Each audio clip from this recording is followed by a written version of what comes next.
back to the channel, everyone. Today we're just going to be taking a look at some of the equipment that we use during our investigations, just to give you an idea of what you might need if you want to conduct your own investigation.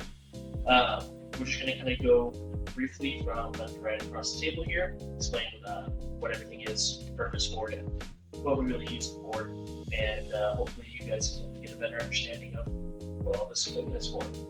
So we'll go ahead and start over with our EMF reader. So we have two of these EMF readers. And essentially what these do is they detect disturbances in the electromagnetic field around them. They're able to measure those at different levels. So you might not be able to see it all too well, but right now both of these are showing a 1. So it's a baseline of no real electromagnetic activity. If we were to move these over to near some electronics or like super high voltage power, then it would show into the up to 3, 4, 5 range. That's not required for investigation, but it does help out quite a bit. Alright, and right here we have the REM pod. So essentially what this does is it detects disturbances around the antenna. So as you can see, we've had it on. This red light has been on throughout the entire video. It hasn't made any noise or anything, but if I move my hand closer to it, see green light, blue light, purple, and then if something touches it, it flashes red up here. It also detects changes in temperature. So if there is a drastic change in temperature around the antenna, this light will flash red, or this red light will flash, and it'll let us know that there's been a change in temperature. All right, this here is a EVP recorder, or just a voice recorder.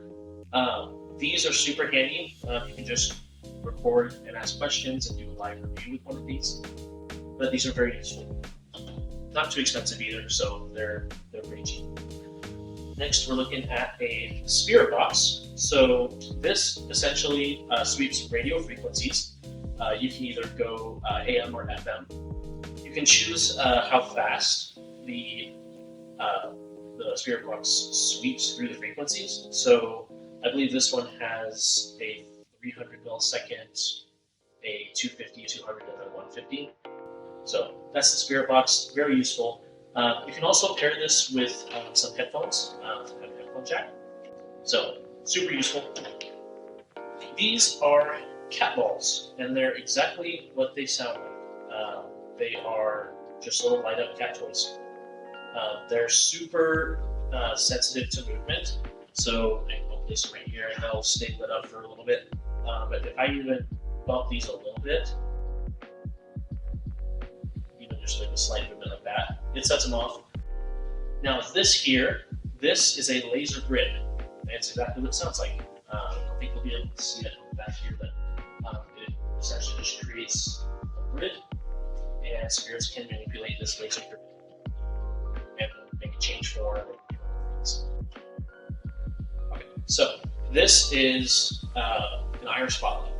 So this is super useful when you have cameras that don't have a really strong IR light, or you need to see further, like down a hallway or in a big open area. This helps eliminate where the camera's IR may fail to illuminate as well. Really useful. Now we'll get into the cameras we're using. So this camera is just kind of a basic streaming camera that I got off of Amazon. I literally just looked up streaming or YouTube cameras, and this was one of the ones that came up.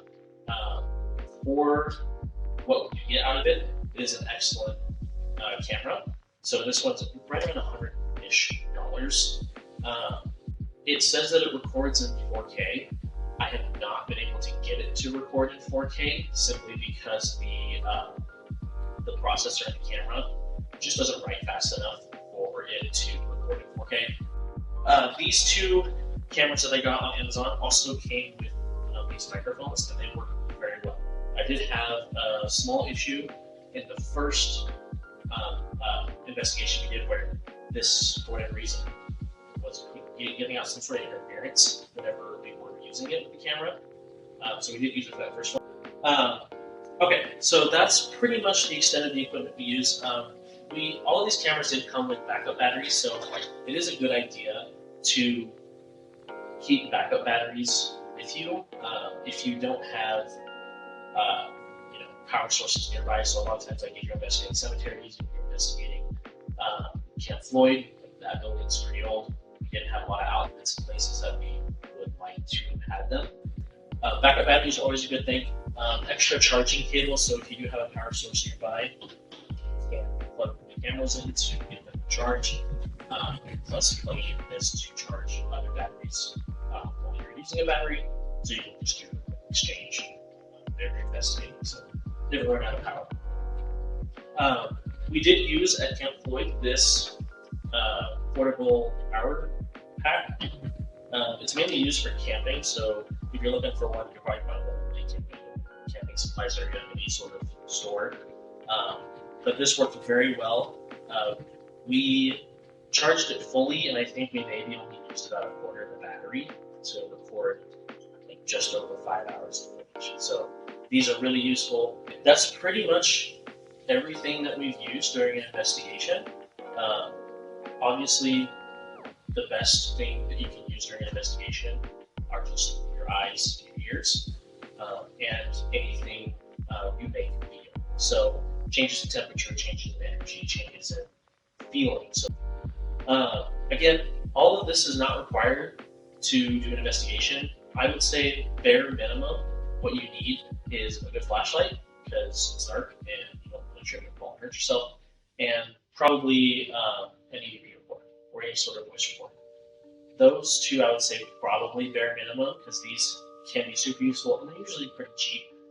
All of these will be available through our affiliate links in the description of the video. So if you're looking to purchase any of these, go down to those affiliate links, use those. They'll take you directly to that item. You can purchase it off of Amazon. But they are super useful, and this is just what we use. So if you guys have any questions, comments, or anything, leave those in the comments, like the video, and see you next time.